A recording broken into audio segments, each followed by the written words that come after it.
अपने आप को प्रभु के चरणों में समर्पित कर दो, अपने कर्मों को प्रभु के चरणों में समर्पित कर दोगे, बच जाओगे, माया के प्रहार से बच जाओगे। प्रभु कहते हैं जो शुभ शास्त्र के विधान के अनुसार कर्म किया गया, और अशुभ जो शास्त्र के प्रतिकूल आचरण बन गया है, वो भी सब मैं संभाल लूंगा, तुम केवल मेरी शरण में हो जाओ, तुम्हें नहीं भोगना पड़ेगा। भगवान कह रहे हैं। अगर बुद्धि ही खराब है तो भगवान की बात समझ में कैसे आएगी। कितना बढ़िया कृपा करके भगवान हमें उपदेश कर रहे हैं। अगर शास्त्र प्रतिकूल भी आचरण हो गए तो तू चिंता मत कर, मेरी शरण में आ जा।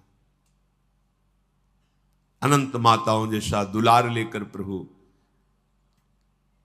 पर अपने लोग ऐसे मूढ़ हैं, ऐसी मलिन बुद्धि है कि इस बात को हम समझते ही नहीं।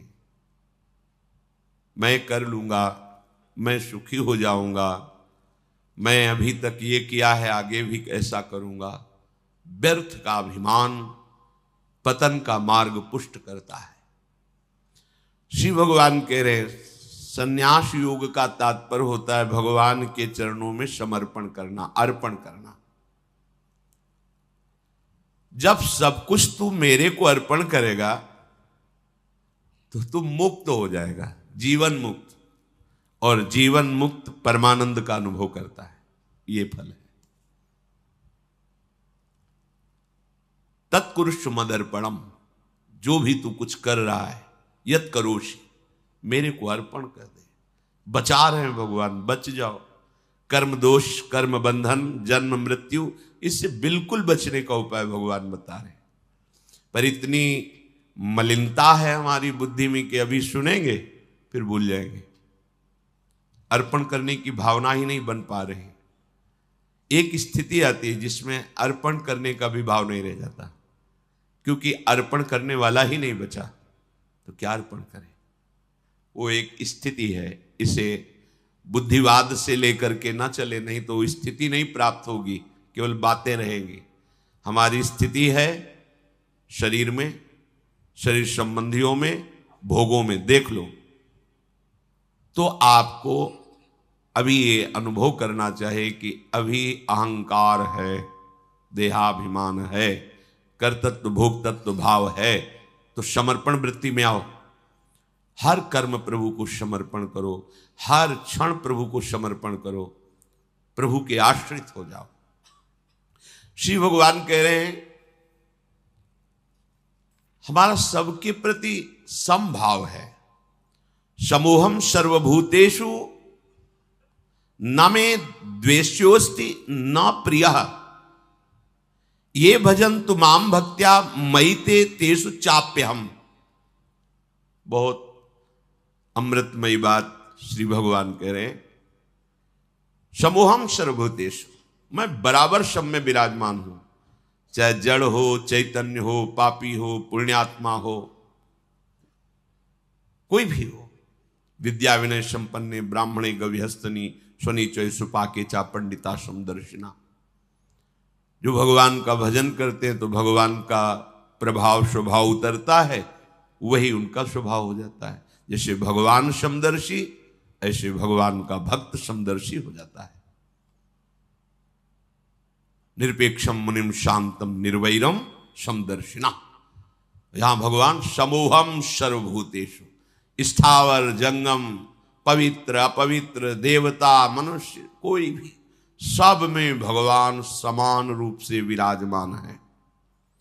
न मे द्वेष्योस्ति न प्रियः, मेरा कोई द्वेष का पात्र नहीं है और न मेरा कोई प्रिय है।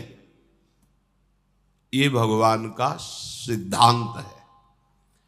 आगे की जो बात कह रहे हैं वो बहुत मीठी बात कह रहे हैं। मेरा स्वभाव है समदर्शी, ना कोई मुझे प्रिय है ना कोई अप्रिय है, ना मेरा कोई द्वेष का पात्र है ना कोई प्रिय पात्र है। पर ये भजन तो माम भक्त्या, जो मुझे भाव से बजते हैं मैं पक्षपात ले लेता हूं उनका। ये खास बात है। बस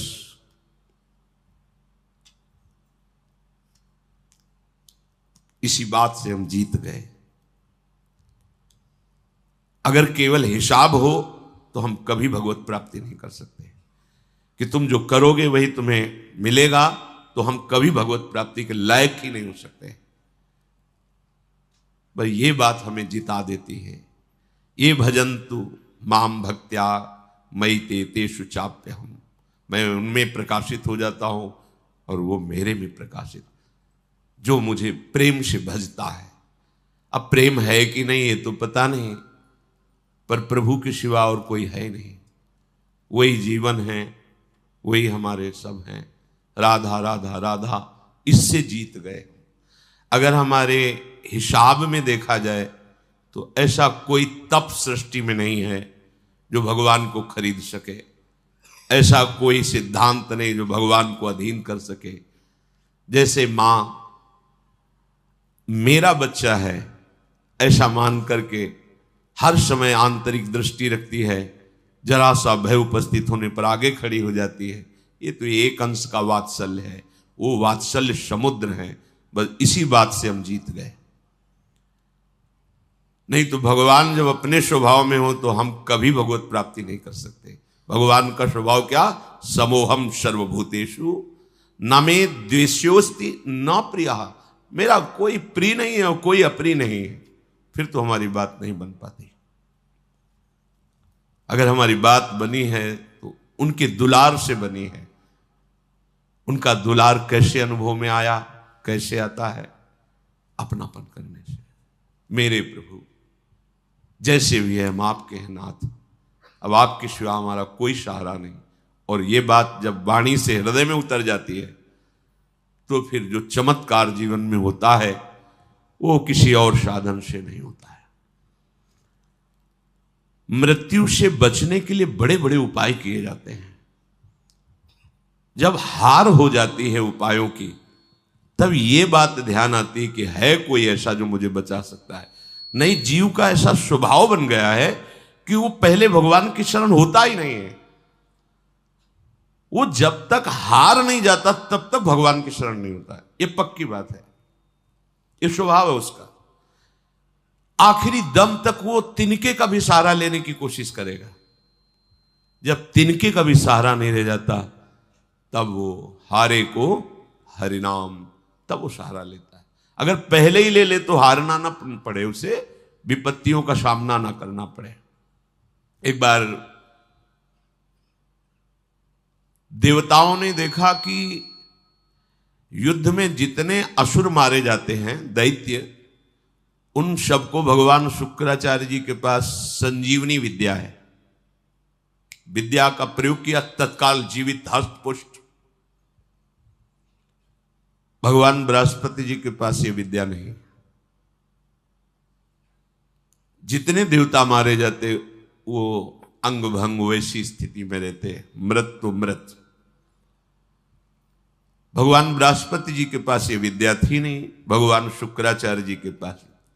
देवताओं ने बृहस्पति जी को अपना गुरु माना और दैत्यों ने शुक्राचार्य जी को गुरु माना। अपने गुरुदेव की कहीं भी लघुता मन में भी नहीं आनी चाहिए। इसलिए देवताओं ने कभी बृहस्पति जी से ये प्रार्थना भी नहीं की कि आप संजीवनी विद्या सीख लीजिए, हम लोगों को जिलाने, कभी प्रार्थना नहीं की। गुरु महिमा है।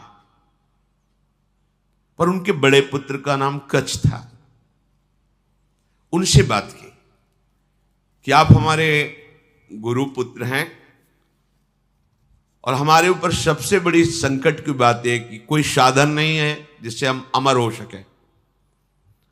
और शुक्राचार्य जी के पास साधन है, संजीवनी विद्या। कोई भी असुर नहीं, जो भी मरा उसको तत्काल जीवित कर दिया। अगर आप जाएं भगवान शुक्राचार्य जी के पास और शिष्यत्व स्वीकार करें और उनको प्रसन्न कर लें तो आप अधिकारी हैं, आपको वो संजीवनी विद्या दे सकते हैं एक जीवन को जिलाने के लिए।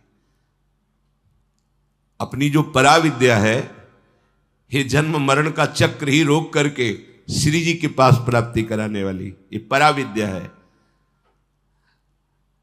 जिनसे संजीवनी विद्या प्रकट हुई है उनकी भी संजीवनी है हमारी लाडली जो। जय श्री हरिवंश मदन सर जर्जर विथिकित श्याम सजीवन मूली।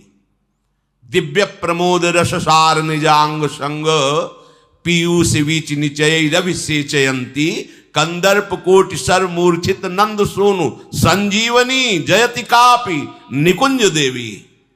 ये जो अपने पास विद्या है ना, ये परा विद्या है, करोड़ों संजीवनी विद्या इसके समान नहीं।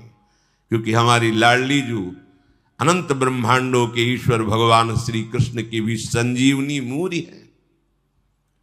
संजीवनी जयति कापि निकुंज देवी।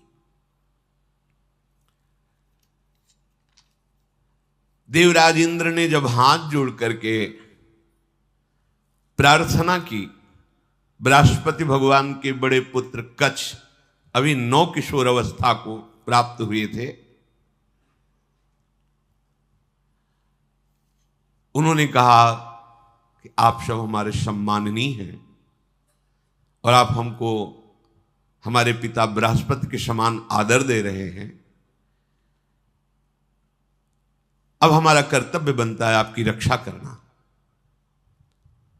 हम जा रहे हैं पर बड़ा संकटपूर्ण कार्य है, क्योंकि कोई भी दैत्य बर्दाश्त नहीं करेगा। हो सकता है मेरी मृत्यु भी हो जाए, पर आपके हित के लिए मैं मृत्यु का भी वरण कर लूंगा। जो संत स्वभाव के होते हैं उनका प्रभाव यही होता है कि वो अपनी हानि करके दूसरे का परम लाभ करना निश्चित करते हैं, और जो अशंत स्वभाव के होते हैं वो दूसरे की हानि करके अपना लाभ सोचते हैं। कच्छ ने सब देवताओं को आश्वासन दिया, अगर जीवित रहा तो संजीवनी विद्या लेके ही आऊंगा, और ना जीवित रहा तो फिर बात अलग है। इसमें परहित की भावना बहुत जोर की। परहित की भावना जहां होती वहां भगवान रक्षा करते हैं। स्वसुख वांछा जहां होती वहां आसुरी भाव होता है, राक्षसी भाव होता है, फिर वहां दुर्गति होती है। श्री महान महिमा में भगवान के पिता होने का सौभाग्य जिन्हें प्राप्त हुआ दशरथ जी महाराज, उनको वो परम लाभ जो गीधराज जटायु को मिला नहीं मिला। पंख कटे हुए रावण के अस्त्र से तड़प रहे, प्राण कंठ में है, बस चितवत राम चरण की रेखा। आगे पड़ा जटायु देखा, चितवत राम चरण की रेखा। भगवान ने गोद में लेकर पिता की तरह उनका तर्पण आदि किया। वो जानता था कि मैं रावण से जीत नहीं सकता, पर जानकी का विलाप सुन करके पूरे बल से आक्रमण किया दशानन के ऊपर, और इस गति को प्राप्त तो भगवान के सामने ही गीध देह का त्याग करके हरि रूप होकर भगवान के नित्य साकेत धाम को गया। परहित सबसे बड़ा धर्म है, परहित सरिष धर्म नहीं भाई। और यहां स्वसुख वांछा से ही हमारी सारी चेष्टाएं होती हैं। इसीलिए आनंद की तो बात जाने दो, शोक भय संताप छोड़ ही नहीं रहा है।